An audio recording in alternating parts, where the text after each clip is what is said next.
Sapristi, Robin. Magellan a encore frappé. Il a volé les enregistrements d'Audioactif. C'est pas de podcast, Batman. Comment vont faire les auditeurs ?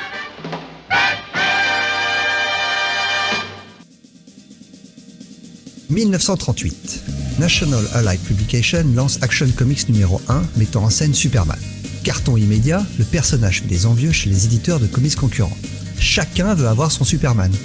Ainsi, moins d'un an plus tard, Wonder Comics numéro 1 est publié par Bruns Publications, avec son héros Wonder Woman créé par Will Eisner. C'est tout simplement un personnage qui a les mêmes pouvoirs que Superman. National va alors intenter une action en justice pour violation des droits d'auteur et va gagner, mais le verre était déjà dans le fruit à partir de ce moment-là, les imitations de personnages à succès furent légion.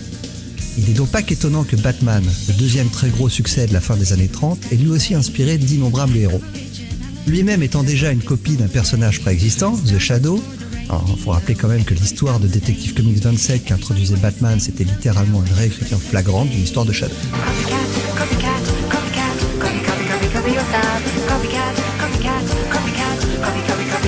Bonjour et bienvenue dans One Shot First, le podcast qui tire ses recommandations de comics en premier.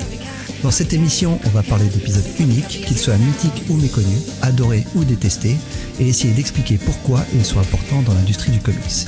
Je suis Grey Pigeon, et pour m'accompagner, il a enfilé sa plus belle cape et aiguisé ses batarangs, Spades. Je rêve d'une banque qui permettrait d'acheter tous les comics dont je rêve. Salut Gad. Eh bah oui, quand on parle de plagiat, autant y aller franco. Comment vas-tu ? Bah écoute, ça va très bien, et toi ? Ça fait longtemps. Très bien. On attaque une saison 4, c'est cool. Ouais, on n'aurait pas pensé arriver jusque-là déjà, donc oui, très très content de commencer cette nouvelle saison, en plus avec un sujet qui risque d'être très rigolo. Ouais, alors en tout cas, juste pour prévenir nos auditeurs, on est motivé pour être un petit peu plus actif que lors de la saison 3, donc on va essayer de retourner à notre rythme d'un épisode tous les 15 jours. On va voir combien de temps ça va durer. Les promesses. C'est ça. Les promesses. Alors, donc, pour cet épisode, vous l'avez compris, on va parler des imitations de Batman, et je rappelle les règles, donc un titre DC, un titre Marvel, un titre indépendant chacun. C'est parti, on attaque avec toi, Space, et du lourd avec Marvel. Qu'as-tu choisi ? Donc là, pour ce numéro, en fait, je suis parti sur un de mes personnages préférés, et en fait, un personnage que je préfère largement à Batman. Parce que oui, spoiler alerte, j'aime pas spécialement Batman. Mais j'adore Moon Knight, et pour cet épisode, en fait, j'ai choisi de parler de l'épisode 9 de la toute première série Moon Knight, donc le volume 1 qui a été publié en juillet 81 exactement. Donc c'est une histoire qui a été écrite par Doug Moench et Bill Sienkiewicz, donc ça va, c'est une belle équipe, on va dire que l'histoire a très mal vieilli, et en plus elle dépend en fait de tout ce qui s'est passé avant. Donc c'est vrai qu'apprendre réellement one shot, c'est pas le truc le plus évident. Donc en gros l'histoire, c'est que l'ennemi qui est à l'origine de la création du Moon Knight s'est évadé et revient pour hanter donc notre héros. Mais d'un autre côté, d'autres personnages ressurgissent dans leur vie, des personnages que l'on croyait morts. Donc tu l'as lu aussi, et qu'est-ce que t'en as pensé ? T'as bien résumé tout à l'heure en disant que c'était un peu difficile à lire. Moi, j'ai déjà lu toute la série Moon Knight, mais ça fait un petit moment. Donc relire celui-là juste en dehors du contexte, pas évident, parce que effectivement, ça se repose beaucoup sur ce qui s'est passé avant. Donc je n'avais plus l'histoire en tête. Et en plus, il se termine. Il y a pas de fin. Donc c'est une ouverture vers le deuxième épisode derrière. Ouais. Mais donc on va expliquer en quoi Moon Knight c'est une copie de Batman. En fait, Moon Knight, la volonté était réellement de faire une copie fait maison de Batman.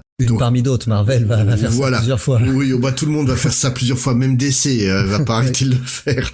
Donc en fait, Moon Knight, c'est un personnage qui s'appelle Mark Spector, mercenaire, qui un jour, alors qu'il est en train de faire une opération de guérilla en Égypte, va mourir et revenir à la vie sous la statue de Khonshu, le dieu de la lune, et il va être persuadé, mais est-ce la vérité ou pas, qu'il est donc ressuscité par Khonshu pour apporter la vengeance sur Terre. Et donc en fait il va créer différents alias pour pouvoir en fait gérer son univers, et il va porter un costume entièrement blanc pour s'opposer à Batman qui est en noir, enfin dans des teintes sombres. Moon Knight, c'est pas une copie de Batman telle qu'on peut s'imaginer Batman aujourd'hui, mais c'est une copie de Batman de l'époque. Parlait de ses nombreux alias, c'était aussi une technique que Bruce Wayne utilisait à l'époque, il aimait beaucoup se déguiser. Voilà, et même le choix du dessinateur, hein, Bill Sienkiewicz, aujourd'hui, qui est mondialement connu, c'est... Tout jeune à l'époque. Il était tout jeune et c'était surtout une pâle imitation de Neil Adams. Ah, on va en reparler d'une pâle imitation de Neil Adams tout à l'heure. Ouais, mais lui, c'était une bonne pâle imitation. C'est vrai qu'en relisant l'épisode, j'ai pas réalisé tout de suite que c'était Bill Sienkiewicz au dessin, et si je l'avais pas vu, je l'aurais pas cru. Hein. C'est pas du tout le style qu'on lui connaît maintenant, qu'il aura très très très vite en fait. Hein. À Elektra, c'est pas si longtemps après ça. Bah non, et puis les New Mutants derrière non plus, quoi. Mais en fait, c'est sur cet épisode-là que Bill Sienkiewicz a compris quelque chose par rapport à son style. Donc graphiquement, c'est clair, ça ressemble beaucoup à du Neil Adams classique. Mais en fait, il va vite comprendre qu'il peut s'amuser avec la composition. Ouais, là par contre, c'est fou. Hein. Il y a une page qui est devenue culte. Moi, j'avais découvert ça, je devais avoir peut-être 7-8 ans à l'époque, quand ça a été publié en France. C'est avec cet épisode-là, en fait, que j'ai compris que la BD, c'était pas juste des cases côte à côte. C'était une page où donc il essaye d'escalader une sorte d'échafaudage pour arriver au-dessus de son adversaire, et la composition, c'est un chef-d'œuvre absolu, quoi. Ouais, je confirme. Il y a pas que cette page-là, il y en a plein d'autres, des pages vraiment géniales dans cet épisode. Mais voilà, c'est en fait sur ce titre-là qu'il a commencé à comprendre que ça servait à rien d'imiter Neil Adams, et qu'il fallait qu'il se démarque, et sans ce titre-là, en fait, il serait jamais devenu le Bill Sienkiewicz qui est le fossoyeur sur Twitter. C'est ça, sur Twitter. Mais non, franchement, c'est un bon épisode. Après, voilà, ça à lire dans la continuité de la série, malheureusement. C'est une bonne série, d'ailleurs, mais est-ce qu'on peut la lire facilement, cette série? En français, bah non. Ouais. Parce qu'en VO, c'est sorti en Epic Collection il y a pas si longtemps. Et on peut tout lire. Et en français, ça a été publié dans les années 80 par Artima Reddit. D'ailleurs, ce numéro est présent dans le tome 3 de Moon Knight, Vengeur de l'ombre. Chouette nom, moi je trouve. Mais le truc, c'est que depuis, ça a jamais été republié, il me semble. J'ai pas trouvé d'autres traces chez Panini. Après, voilà, c'est vrai que Panini a pas vraiment de collection patrimoniale comme peut l'avoir Urban. Un jour peut-être. Ah oui, bah ça serait bien. Honnêtement, tu vois, il y a eu des grands débats ces derniers temps sur les éditeurs et les crowdfunding. Bah pour moi, un crowdfunding sur des titres comme ça, anciens, où ils savent qu'ils vont quasiment pas le vendre en librairie, je me dis que c'est pas forcément une mauvaise idée, quoi. Ouais. Surtout que le personnage va peut-être revenir sur le devant de la scène avec une série télé bientôt. Donc, pourquoi pas? Ce sera peut-être l'occasion de voir ce run débarquer en Icons, quoi. Bah surtout quand ce run-là, en tout cas pour ceux qui ont lu le run récent de Jeff Lemire, il fait énormément référence à tout le run de Doug Moench. Ouais, c'est vrai. Non, très très bonne série. Et toi, qu'est-ce que tu nous as choisi en titre Marvel? Alors moi, j'ai choisi un titre des années 90, même plus précisément de mai 1994. J'ai choisi le numéro 10 de la série Night Thrasher. C'est pas le personnage le plus connu, mais c'est un vrai rip-off de Batman. Ah oui. Alors pour cet épisode, le scénario est signé Fabian Nicieza. Alors est-ce que je ne suis pas sûr de bien Nicieza, tout simplement. Nicieza, voilà. Et le dessin est de David Boller. Pas marquer les annales avec ce numéro. Non. Alors. Qui c'est Night Thrasher? De son vrai nom, Dwayne Michael Taylor. Alors, comme Batman, il a connu une enfance qu'on va qualifier de difficile, puisque lorsqu'il était enfant à New York, il a vu ses riches parents se faire tuer sous ses yeux. Évidemment, cet événement va l'amener à devenir une machine de combat aussi parfaite que possible afin d'assouvir sa quête de vengeance. Mais ce désir de vengeance va évoluer pour devenir une obsession de punir tous les criminels. Voilà. Ça ne te rappelle rien? C'est vaguement, hein. Je crois que ça a déjà été utilisé une fois ou deux, je pense. Attends, c'est pas fini. Il vit en plus une double existence. Donc pendant la journée, il dirige une fondation, la Taylor Foundation. Il est très riche, c'est un playboy. Et la nuit, il s'entraîne pour devenir le meilleur combattant possible. Et il va faire appel au plus grand maître des arts martiaux pour ça. Comme Batman. Ouais, mais tu oublies une différence principale entre les deux. Alors attends, j'arrivais aux différences, hein, mais alors il a déjà pour revenir sur ce qui fait les points communs avec Batman, c'est qu'il a pas de super pouvoir, il doit son statut de super-héros qu'à ses compétences, sa fortune et sa détermination à être un héros, et en plus il adore les gadgets et les tenues de combat. C'est en plus aussi un expert en informatique, ce que Batman a été aussi un petit peu à une époque. Oui. Les années 90, quoi. Alors là où les choses changent un petit peu avec Batman, c'est que lui, Night Thrasher, il se souvient pas des circonstances de la mort de ses parents. Et surtout, il connaît pas l'identité du tueur. Bah en fait, ça on le découvre bien plus tard dans la série. Ça viendra plus tard dans la série New Warriors. Ou dans New Treasure, je sais même plus dans quelle série d'ailleurs. Je crois que c'est dans New Warriors. Je crois que que ça a été dans les deux en fait. Ça a été développé dans les deux. Mais bon, ouais, on a parlé de New Warriors, évidemment. Night Thrasher, il est surtout connu, pas vraiment pour sa série solo, mais pour avoir été le chef de l'équipe des New Warriors, qui est une série culte de la fin des années 80, début des années 90. Ouais, c'était les New Teen Titans de chez Marvel, ouais. Fut une période. Ah. Tout aussi bon d'ailleurs, c'est une très bonne série. Hein. Oui, j'ai plus de réserves que sur Teen Titans, mais oui, c'était sympa à lire. Alors, ce numéro 10, il parle de Night Thrasher, donc il va faire équipe avec Iron Man. Alors, au début de l'épisode, on va voir Dwayne qui s'infiltre au sein de Stark Enterprise, car il veut absolument rencontrer Tony Stark. Il sait pas que Tony Stark c'est Iron Man. Et le comics, en tout cas au début, est très centré sur l'aspect technologique. Donc, on va voir toutes les possibilités que offre l'armure de Night Thrasher en action. Il peut localiser les caméras de surveillance. Il a un mode camouflage qui lui permet de s'adapter à son environnement, tel un caméléon. Et Night Thrasher va arriver jusqu'à la chambre de Tony Stark, où il va se retrouver confronté à Iron Man qui l'attendait. Et c'est là que l'action va se déplacer en Afrique, où Tony Stark et Night Thrasher vont faire équipe pour une histoire assez complexe, mine de rien, en très peu de pages. Hein. Je sais pas ce que t'en as pensé. Bah en fait, il se passe beaucoup. En fait, choses, là, comme pour l'épisode de Moon Knight, il y a un avant qui se passe pas dans la série Night Thrasher d'avant. L'avant, c'est dans la série Iron Man. Oui, donc le truc, c'est vrai que tu débarques, t'essaies de raccrocher les wagons comme tu peux. Ouais. C'est assez difficile, franchement, parce que tu comprends qu'en fait, ils sont intervenus dans un pays d'Afrique pour empêcher Stark de faire un barrage, mais au final, peut-être qu'il fallait pas empêcher. Alors, à la fin de la série des épisodes d'Iron Man, on sait pas s'il fallait faire le barrage ou non, ça se termine comme ça. C'est dans cet épisode de Night Thrasher qu'on va se rendre compte qu'il aurait peut-être mieux valu laisser le barrage. Parce que la destruction du barrage va permettre d'aller chercher du pétrole, quoi. Et donc c'est une conclusion assez bizarre dans cet épisode, parce que en gros on a Dwayne et Tony qui expliquent à la population, ils ont le choix entre soit la construction d'une raffinerie de pétrole qui va entraîner un désastre écologique et aussi le fait que la population va être complètement privée des fruits de cette ressource, ou alors la construction d'un barrage qui va carrément noyer leur terre. On leur dit en gros, maintenant vous avez votre choix à faire, et l'épisode se termine comme ça. Ouais, vous êtes baisés. Voilà. Mais choisissez de la manière que vous préférez. C'est un petit peu un épisode doux amer. C'est pas un grand épisode, hein. On passe pas un grand moment de lecture, mais c'est ce côté un peu surprenant qui m'a plu. Ouais. Le fait que il y a pas un vrai happy end. C'est un vrai one shot. Oui et non, parce que c'est la suite de cet épisode d'Iron Man. Et qu'il y a des prémices qu'il faut connaître, ouais, mais en fait, oui, le truc, c'est que l'histoire est contenue en un seul épisode, mais ouais, il y a tellement de trucs qui vont pas dedans, quoi. Donc le fait qu'il rencontre Iron Man plutôt que Tony Stark, mais qu'au bout d'un moment il se retrouve avec Tony Stark et lui-même en civil. On sait pas pourquoi ils se sont révélés leurs identités. On sait pas s'ils se les sont révélés. D'ailleurs, ils sont peut-être juste là par hasard. C'est jamais révélé. Bah non, parce que s'ils étaient en tenue juste avant, puis qu'ils reviennent en civil une case après, c'est que forcément à un moment donné ils ont dû enlever les costumes. Ils ont fait ah mais tu es Tony Stark. Oh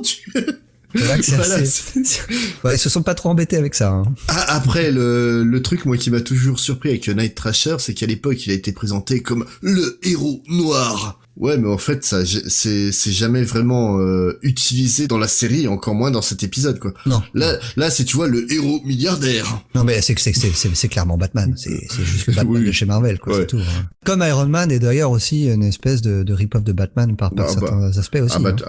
Totalement. Mais le truc avec Night Thrasher, c'est que je me demande si ça n'a pas influencé Joe Michael Straczynski sur Supreme Power.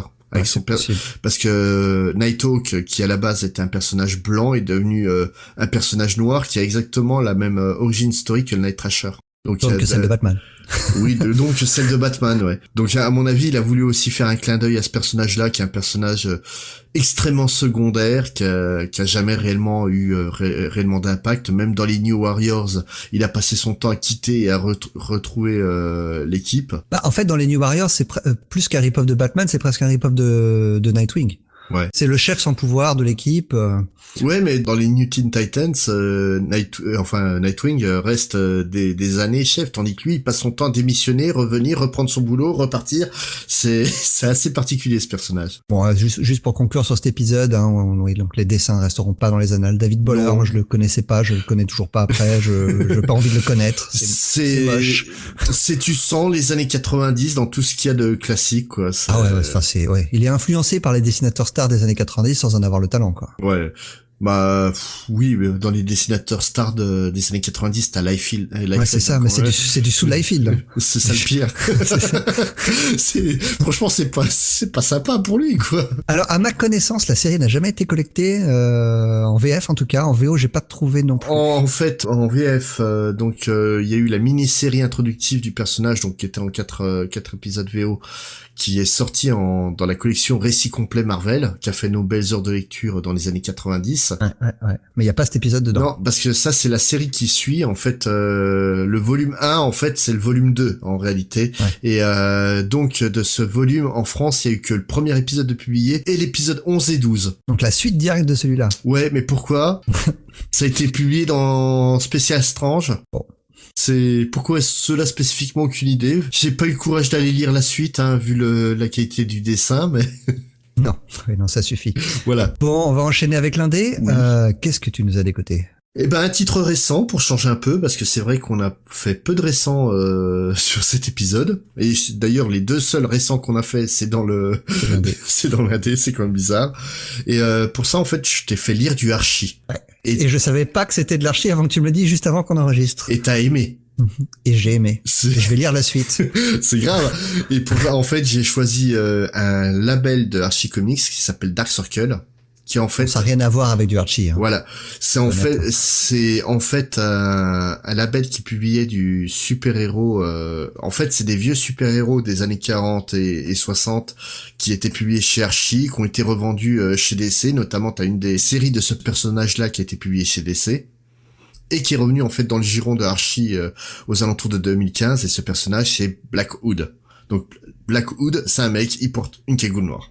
Voilà. Alors, en l'occurrence, cet épisode-là ne parle pas du Black Hood, il parle d'un autre Black Hood. Voilà. En fait, le Black Hood a souvent changé à travers l'histoire. Et là, en fait, on va tomber sur un flic qui un jour doit intervenir sur une agression près d'une école. Il arrive, il va pour intervenir, il se fait défoncer la gueule à coups de fusil à pompe. Ouais. S'il commence à virer, double face, forcément. Ouais, c'est ça. Et en fait, en essayant de se défendre, il va tirer et tuer le Black Hood précédent, qui est donc un vigilante qui est pas très très bien accueilli par la plupart des flics. À peu près à moitié-moitié. Il y en a la moitié qui le supporte pas et l'autre moitié qui le vénère. Voilà. Et lui, en fait, il connaissait pas trop le personnage de Black Hood. Il se retrouve avec le visage défiguré, des difficultés pour parler, une douleur constante. Et un nouveau statut de héros. Et un nouveau statut de héros qu'il assume pas du tout parce qu'il est devenu un héros parce qu'il a tué quelqu'un. Et pour lui, il se sent meurtrier plus que héros. Et en fait, il reprend le boulot dans ces conditions. Il a rien pour essayer de s'en sortir, si ce n'est l'appui d'une assistante médicale orthophoniste qui essaie de lui réapprendre à parler correctement parce qu'il a la moitié du visage paralysé, du coup. Elle est pugnace, la demoiselle. Ah oui, elle est têtue.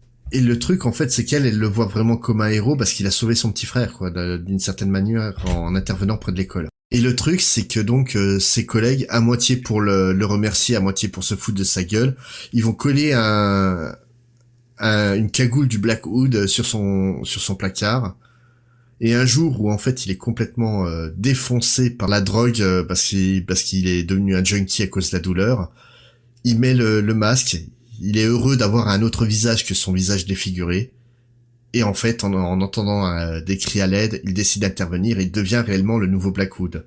C'est une série qui a été écrite par Dwayne Swarzynski et qui a été dessinée par Michael Gaydos. Et franchement, graphiquement, c'est irréprochable. La basse. Et ouais. Franchement, scénaristiquement, Dwayne Swarzynski, c'est un auteur que j'estime, on va dire, moyen bon, mais là, il est dans le bon. Ouais, c'est un super épisode. Ouais, c'est vraiment une série qui est, quasiment tout le monde est passé à côté, parce que tout le monde s'est dit, du super-héros chez Archie. Voilà. Enfin, moi, je me suis même pas dit ça, je connaissais pas, juste pas simplement l'origine. C'est pour ça que je t'ai rien dit.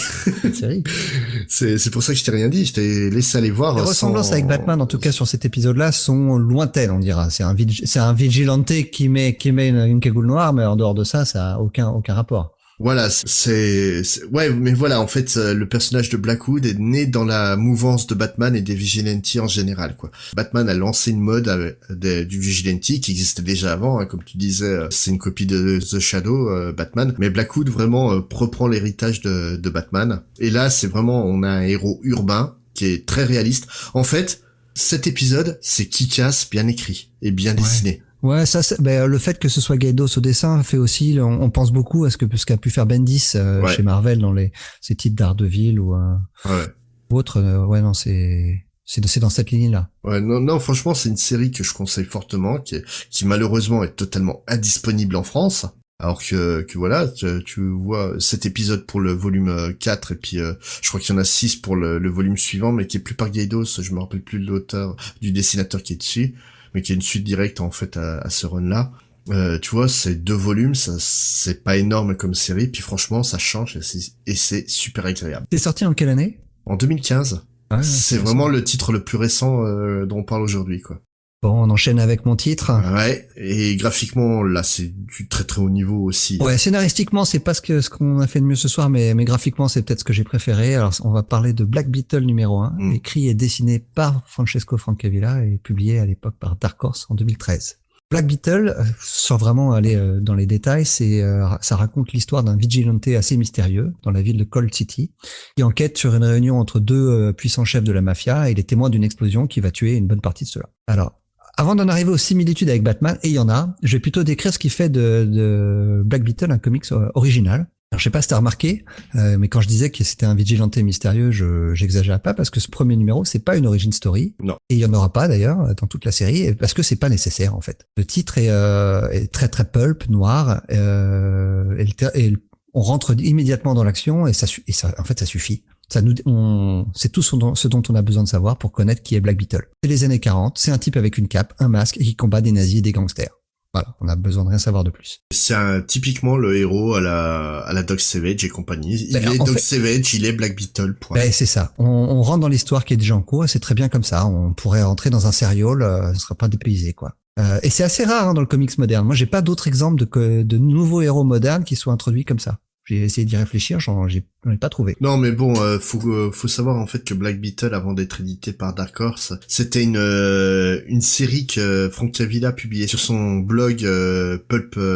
Une série, tu y vas un peu fort en fait. Il mettait des dessins, quoi. Voilà. Non, il mettait une planche par semaine. Il mettait des planches, mais il adorait dessiner juste des affiches de films. Black Beetle, il y a des films qui n'existent pas, ou des publicités, ou des. Ouais, mais tu vois, ces affiches de films qui n'existent pas me donnent plus envie que les affiches des films qui sortent. C'est ça.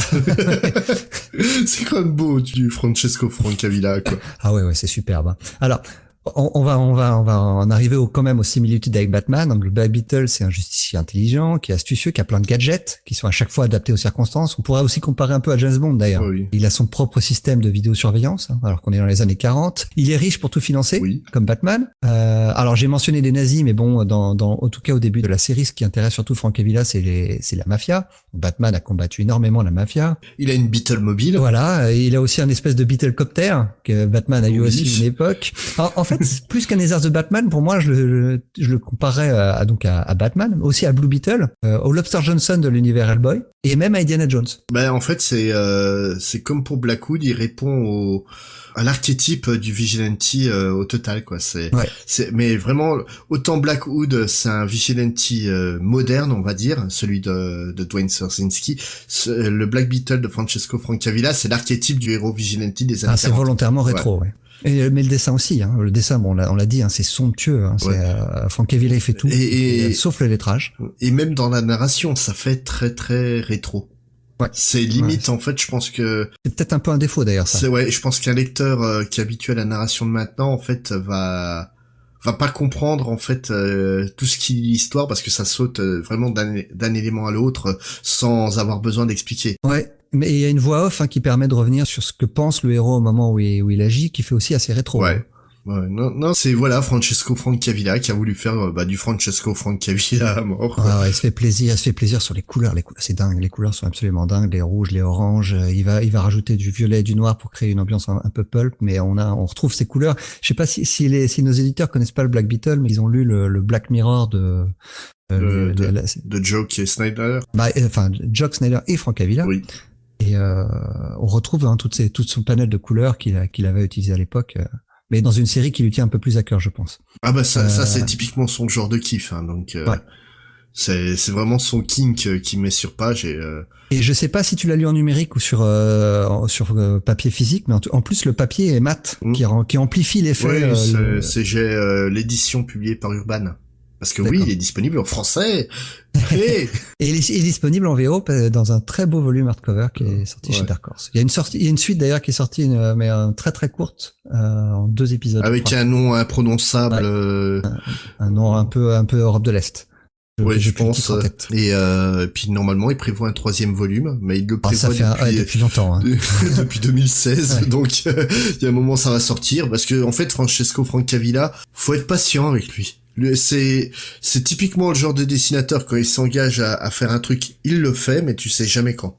Il sait qu'il a du boulot qui va payer les factures quand il veut, quoi. Il est tellement recherché en tant qu'encreur, illustrateur ou même coloriste, ouais, que lui, il est zéro tracas, le type. Mais il mérite. Franchement, c'est l'un des meilleurs dessinateurs de ces dernières années. Bon, on va finir avec DC et le meilleur épisode de notre sélection. C'est toi qui l'as choisi, Oui. pour une fois. Oui, donc on vient de faire Black Hood, Black Beetle. On va rester dans le Beetle, mais on va changer la couleur. On va placer à Blue. Ah, faut dire qu'à l'époque, Batman était souvent dessiné en bleu. Hein. oui, Le oui, noir, c'est vrai, en c'était plus, compliqué. Là, Ouais. les écolos. Et donc en fait, Blue Beetle, c'est un très très vieux personnage qui date des années 40 aussi, qui a été publié en France dès l'époque, sous des noms complètement bizarres. Hein. On en reparlera un jour un peu plus dans un comics fair régulier. Mais Blue Beetle en fait a évolué tout au long et un jour a été racheté par DC parce que donc ça appartenait à Charlton Comics, qui a donc fait faillite, a été racheté par DC, et donc Blue Beetle dans l'univers DC, c'est Ted Kord ou Jamie Reyes pour la dernière incarnation, mais nous, en tant que vieille peau, Voilà. on aime Ted. C'est Ted. Le vrai, c'est Ted. Voilà, qu'on a tous adoré dans la GLI, aux côtés de Booster, quoi. Ouais. Les deux ensemble, c'est de la pure magie. Donc Ted Kord, c'est quoi? C'est un milliardaire super intelligent qui décide en fait de devenir un héros, qui se crée une tenue avec plein de gadgets et des véhicules les plus bizarres possibles et inimaginables. La différence avec Batman, c'est qu'il est pas super balèze pour la bagarre. Non, c'est un bon athlète, mais pas en fait, il est capable d'esquiver pas mal de coups, mais pour la bagarre en lui-même, c'est pas un champion, quoi. L'autre grosse différence, c'est qu'il est quand même vachement moins dépressif que Batou, quand même. Bah, il travaille pas juste la nuit comme Batman. Il est plus lumineux, Blue Beetle. Ouais. Oui, non, puis en fait, il serait, d'un point de vue caractère, il serait limite plus proche d'un Peter Parker. Ouais. Ouais, c'est vrai. Et donc, si vous connaissez pas Blue Beetle et que vous avez lu Watchmen, vous connaissez Blue Beetle parce qu'en fait, Night Owl dans les Watchmen, c'est une reprise de Blue Beetle. C'est marrant que tu parles. Donc, Tu cites Night Owl et tu nous expliquais juste avant que c'était pas un personnage dépressif. Oui, mais il est dépressif parce qu'il est trop normal, Night Owl. C'est ça qui est surréaliste. Tandis que Ted, lui, il est pété de thunes, il a la belle vie, quoi. Mais le truc, en fait, cet épisode numéro 8, donc du 6e volume, ça date donc de janvier 87. Ça a été écrit par Len Wein, donc quand même un auteur qui a créé quelques petits trucs assez sympas quand même. Hein. Très bon auteur. Swamp Thing, entre autres. Oui, et Wolverine. Et puis si on commence maintenant à faire l'inventaire, on n'a pas fini. Hein. Et ça a été dessiné, bon, on va dire, c'est correct, mais sans plus, par Paris Canet. Ouais, c'est classique donc, pour l'époque. Voilà, c'est propre, mais c'est pas autant, tu vois, Bill Sienkiewicz sur Moon Knight, c'est très classique, mais tu vois qu'il y a quand même quelque chose derrière le dessinateur, que là c'est pas du tout le cas. Et le truc en fait, c'est que ce numéro 8, eh ben il ne met pas vraiment en scène Blue Beetle. J'adore ce numéro parce que justement le véritable héros de cet épisode, c'est un simple homme de main d'un vilain quelconque. C'est un type tout à fait banal qui était donc, on l'apprend au fur et à mesure de l'histoire, un homme de main de Edward Nygma. Alors c'est même pas c'est un homme de main, mais il aspire à autre chose en tout cas. Oui, voilà, il veut changer de vie. Il veut se reconvertir parce qu'il a une femme, une fille, et puis il a envie de leur offrir une belle vie, il a envie d'avoir un vrai boulot régulier, il en a marre en fait de se faire tabasser par des héros pour que dalle. Et donc il décide de répondre à une petite annonce pour travailler à Cord Industries, mais donc il va postuler et il se fait refuser. Lui, il pense que c'est à cause de son passé d'ex-taulard et d'ex-criminel, alors que Ted Kord lui dit non, c'est juste pour l'instant, on n'a pas de place à te proposer, mais dès qu'il y en a une, on te rappelle. Le problème, c'est que lui, il est vraiment au bout du bout, il a envie de faire vivre sa femme et sa fille décemment. Donc, en fait, il décide d'accepter en fait un dernier contrat que lui propose un ami, et il se retrouve à bosser donc pour Calculator, Un méchant très ridicule. Ouais, c'est le super vilain sponsorisé par Texas Instruments, je présume. Voilà. C'est en gros, il a un casque qui fait comme Green Lantern, mais pour l'utiliser, il faut qu'il fasse des équations avec un clavier qu'il a sur le torse. Ça a l'air con dit comme ça. Ah, ça l'est aussi en le lisant. Hein. Voilà, tout à fait. Mais le problème, c'est qu'en fait, cet homme de main, bah, il est pas vraiment méchant. Puis il va le prouver dans cet épisode, quoi. Non, c'est vraiment un épisode que j'ai découvert il y a pas bien longtemps. J'ai dû découvrir ça il y a à peu près 3-4 mois en arrière. Et en fait, j'ai envie de voir une série comme ça qui va me parler de la vie des hommes de main, de ceux qui se retrouvent tout le temps envoyés à Arkham ou à Blackgate dans Batman. Essayer de comprendre pourquoi des mecs qui ont rien essaye de vivre comme ça. Franchement, c'est une super idée. Et là, en 22 pages, j'ai réussi à faire quelque chose de correct, quoi. Un vrai bon one shot. Ouais, franchement, ouais, c'est vraiment un super épisode, quoi. C'est déjà sorti en français, ça? Malheureusement, non. Ben non, mais Blue Beetle, hein, c'est même mal en VO, aimé. hein. Même en VO, je crois pas que ça soit déjà été édité, ça. En réédité, en tout cas, en collecté, je crois pas. Non, je pense pas, ouais. Mais franchement, si vous avez l'occasion de lire ne serait-ce que ce numéro, allez-y, parce que ça vaut vraiment le coup, quoi. Et si par hasard, un auteur nous écoute, tu fais ça en série, tu te tais. Voilà. Et toi, par contre, l'épisode que t'as choisi en DC... Attention, chef-d'œuvre. Mais tu m'en veux ou quoi? Sérieux? Ah oui. Mais bon, c'est pas pour ça que je l'ai choisi, mais oui. Tu veux la liste de tout ce que tu m'as fait lire depuis qu'on a commencé cette émission? Ok, Fight Like a Girl, mais quand même. D'ailleurs, on en a jamais parlé de cette série. Bah, il y a une raison, hein. Bon, alors j'ai choisi de parler de Batman Green Arrow de Poison Tomorrow, sorti en 1992. Au scénario, Dennis O'Neil, grand nom hein, s'il en est, en tout cas sur Batman. Ouais, moi je me suis dit Batman Green Arrow, Dennis O'Neil, ça peut que être bien. Bah non. Bah, déjà, oui. Alors, le point qui ne va pas avec cet épisode, Michael Netzer au dessin. Mon Dieu. On parlait de rip-off de Neil Adams. Mon Dieu, Michael Netzer, au secours. Ah non, c'est pas un rip-off de Neil Adams. Enfin, lui, en tout cas, le croit. Ah oui, non, bah non, je te jure que non. Hein. C'est à la rigueur Rob Liefeld en très drogué. C'est atroce. Bon, on va y revenir. Alors, de quoi parle cet épisode? Mais avant, pardon. Qui est Green Arrow? Alors, Green Arrow, c'est un personnage qui est apparu dans Morphin Comics numéro 73 en novembre 41. On en a déjà parlé dans un épisode de Comics Fair. Je sais plus si on en avait parlé, mais en tout cas, son créateur, Mort Weisiger, quand il avait créé le personnage, évidemment, il voulait faire allusion à Robin Hood, mais il parlait aussi d'un serial de l'époque qui s'appelait The Green Archer. C'est basé sur un roman de Edgar Wallace.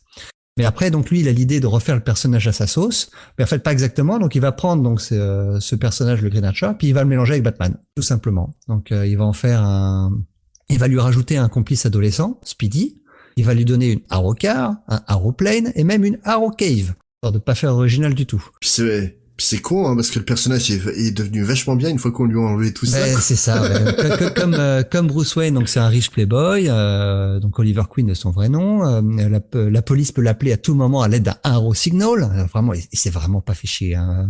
Singer à l'époque. Hein. Son pire ennemi hein, à l'époque, c'est Bullseye, qui est pas l'imitation du Joker. Du Joker. Hein. C'est quelqu'un qui se déguise en clown. C'est vraiment au fil des ans que le personnage va évoluer et se différencier de Batman, notamment dans le run de Dennis O'Neil justement, avec Neil Adams au dessin, où il va devenir un peu... Je crois qu'on a beaucoup parlé de lui, hein, cet épisode. Ouais, mais pour le coup, hein, le personnage de Green Arrow, c'est un personnage hyper intéressant, c'est la conscience politique de gauche de l'univers DC. Qui en tout cas jusqu'à assez récemment, c'était l'éditeur réputé un peu conservateur. Entre Marvel et DC, Marvel était plus progressiste. Green Arrow, c'est le personnage progressiste de gauche de l'univers DC. Mais avec un côté réac par moment, je pense notamment au fameux épisode 85 de Green Arrow Green Lantern, où il a une réaction de vieux réac en découvrant l'événement particulier de cet épisode, quoi. Alors revenons à cet épisode de The Poison Tomorrow. On est obligé, sérieusement. Où Green Arrow va faire équipe avec Batman. Donc, et ils vont faire face, donc comme le titre l'indique, une machination orchestrée par Poison Ivy, qui est le méchant de cet épisode. Dans cet épisode, elle est pas méchante, elle a été dessinée comme ça. Elle est pas dessinée méchamment, hein. Elle est dessinée un petit peu cochonne. Oui, comme Jessica Rabbit, hein, Voilà. Dans l'épisode, ce qui conduit les deux héros à travailler ensemble, c'est que Dina Lance, donc la petite amie de Holly, s'est retrouvée empoisonnée suite à un contact fortuit avec un poison développé par Ivy. au bord de la mort. Contact fortuit, elle s'est fait morte par un zombie. C'est ça. Non, en gros, cet épisode, c'est la série Crust de chez Avatar, mais sans sodomie dedans. Ouais. Mais c'est aussi assez dégueulasse. Et, alors, ils vont devoir trouver un antidote et ils vont s'affronter à ce sujet car Holly, lui, son seul but c'est de sauver Dina, alors que Batman, lui, voit le problème sous un angle plus global. Ce qui fait que l'épisode est intéressant par plusieurs aspects, je trouve. Donc déjà, ce que j'ai aimé dans le livre, parce qu'il y a des choses que j'ai aimées. Déjà, il y a pas le vieux cliché. Tu sais, les deux héros qui se battent chacun de leur côté avant de se rendre compte qu'ils ont un ennemi commun, qui voudraient mieux unir leurs forces et tout. Non, ouais, mais tu vois, il y a Green Arrow le propose au début. Il dit s'il faut qu'on se foute sur la gueule, on le fait maintenant, on n'en parle plus, quoi. Mais justement, ça passe assez vite là-dessus, ouais. C'est pas plus mal. Et puis en plus, moi, ce qui vraiment m'a plu, parce que ça m'a plu, c'est la contradiction qu'il y a entre Batman et Green Arrow sur la finalité. Hein. Green Arrow en 92, c'est un vrai salopard. On est en pleine période McGrell. Il hésite pas à tuer, suite à ce qui s'est passé dans Longbow Hunter. Et Batman, lui, c'est un héros encore qui est resté très classique et qui défend l'intérêt général avant son intérêt particulier. Ce que ne fait pas du tout Holly dans cet épisode. Holly, c'est un vrai pourri, presque dans cet épisode. Bah, il vient là pour sauver sa femme, il en a rien à foutre du reste. Ah bah oui, mais sauf que l'humanité est en danger quand même. Oui, mais s'en fout, c'est sa femme qui heureusement compte, que Batman est là pour justement garder ça. Ouais. Alors, par contre, ce que j'ai pas aimé dans l'épisode, alors là, la liste est longue. Je pense que tu vas pouvoir rajouter aussi déjà. Première page, on ouvre le comics. Oh la vache que c'est moche. Oh putain. Mais c'est atroce. Mais c'est honteux. Il y a déjà Alfred qui a mis beaucoup trop d'amidon dans la cape de Batman. T'as pas le droit de faire ça. Je veux bien que c'était les années 90, C'est 92, je crois, le numéro. 92, ouais. Voilà, je suis d'accord, les années 90, le grim and gritty. Mais non, mais il y a un moment, faut arrêter, quoi. Alors lui, je pense qu'on lui a dit, il faut faire du grim and gritty. Donc lui, il a compris, donc il faut que je surcharge mes pages à mort. Il y en a partout. Mais à tel point que c'est, limite du compréhensible parfois. Ah ouais, non mais c'est juste ridicule en fait, c'est tellement over the top. Mais il y a plein de trucs qui sont over the top même scénaristiquement.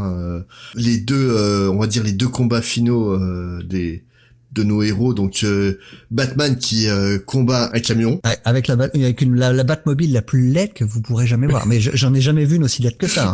Ah non, là franchement, même moi bourré, je la dessine mieux quoi. Ah la vache. Il a aucun sens de la perspective pour faire la Batmobile quoi, c'est un truc de fou. En plus celle-là, elle est en plastique. Ah ouais, non mais. Non, il y a l'accident de Batmobile, mais j'avais honte pour lui. Et de l'autre côté, t'as Green Arrow qui va se battre. Alors, comment il se bat avec en slip? Non, mais d'abord, il se bat avec Poison Ivy. Alors, il y a la scène classique où Poison Ivy essaye de le séduire. Alors, Poison Ivy, elle passe son temps à se lécher le doigt. Oui. Toutes les cases où on voit Poison Ivy, elle se lèche le doigt. Alors, on a compris une fois, 2 fois, 3 fois. On a compris. Mais une fois qu'il a compris que... Alors, en plus, Batman lui avait dit juste avant, surtout, te laisse pas faire, elle va essayer de te séduire. Alors, on a toute une case où Poison Ivy essaie de séduire Green Arrow, il est sur le point de se faire avoir, et puis d'un seul coup, alors, il dit, ah non, il faut pas. Alors là, ce qu'il fait, c'est qu'il lui met la main sur le visage et il la pousse contre un mur. Bah oui, normal. Me too, Ouais, voilà. Hashtag, dénonce ton port. Donc, vu qu'il refuse les avances d'une femme, il va tabasser un type en slip. C'est ça. Normal. Aucun sens. Là, il y a Batman qui se pointe, il va tabasser le même gars. Ouais.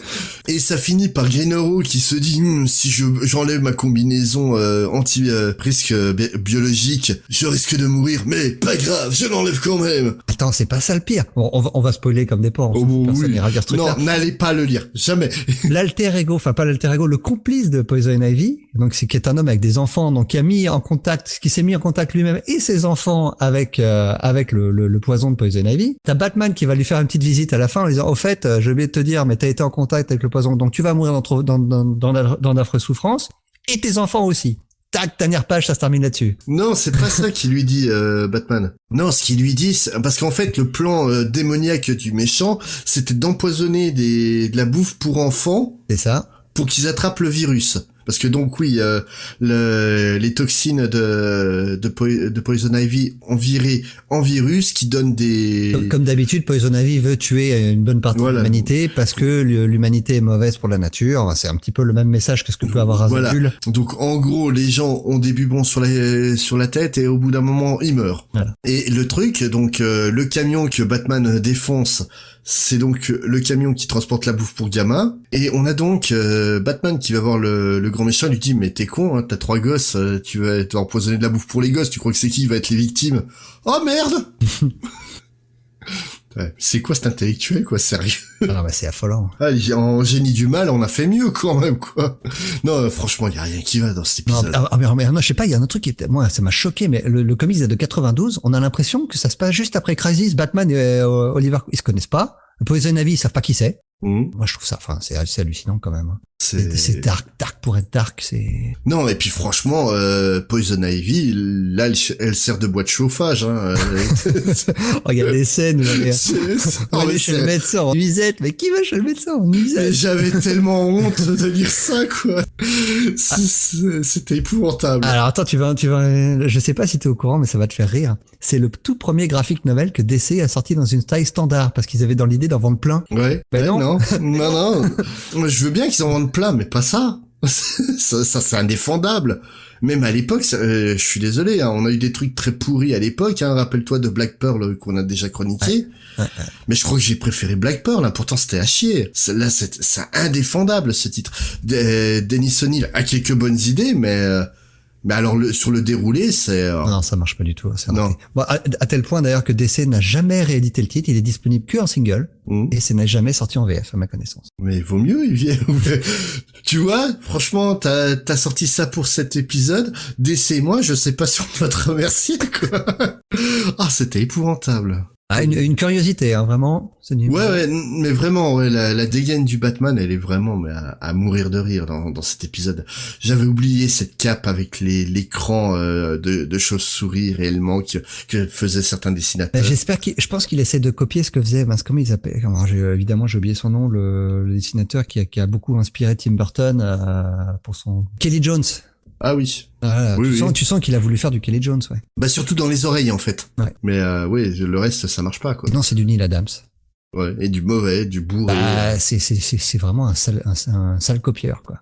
C'est que c'est Gad Elmaleh qui reprend du Seinfeld. Voilà, c'est à peu près ça, ouais. Mais pour en revenir à Neil Adams, est-ce que ça va être notre fil rouge cette saison, hein? Ça va être notre Wendy Pini de cette saison. Ouais, ça pourrait être sympa. Est-ce qu'on va reparler de Batman dans la saison? Je ne sais pas, c'est possible. De Neil Adams, il y a des chances qu'on réussisse à le caser quelque part, hein, de toute façon. Mais ah oui, c'est pour un épisode de rentrée, on a fait très fort quand même. Quelques bons titres quand même. Oui, non, franchement, le Blackwood, si c'est une série que vous ne connaissez pas, jetez-vous dessus. Black Beetle, qui est en plus disponible en français chez Urban, c'est un excellent titre aussi, qui mérite un coup d'œil. Ça plaira pas à tout le monde, faut vraiment être amateur de pulp pour aimer ça, mais c'est vraiment chouette, ne serait-ce que pour graphiquement, quoi, que c'est chouette à voir. Et le Blue Beetle surtout, hein, vraiment le meilleur épisode. Ouais, franchement, ouais, je crois même que c'est un des meilleurs qu'on a lu pour One Shot First depuis le début. C'est vraiment top et oui, je reste persuadé que ça serait une excellente idée de faire une mini-série sur les hommes de main, parce que là en plus ce que j'ai oublié de dire tout à l'heure, c'est qu'on apprend en fait qu'ils ont des garanties sociales, les hommes de main. Mais tu vois, en fait c'est le truc con qui est dit en 2 cases, mais c'est vrai qu'on s'est jamais posé la question pourquoi les mecs ils acceptent de se faire tabasser par Batman et se retrouver à Blackgate. C'est un peu le même esprit que la série Damage Control, où on voit ce qui se passe après le passage des super-héros. Là on voit ce qui se passe, c'est l'envers du décor chez les super-vilains. Ouais, et c'est pour ça que dans l'univers Marvel, je pense que ça aurait plus sa place, ce genre de mini-série, mais franchement, moi, honnêtement, Marvel m'annonce ça, je m'abonne direct. Mais je pense que là, pour ce premier épisode, on va s'arrêter là.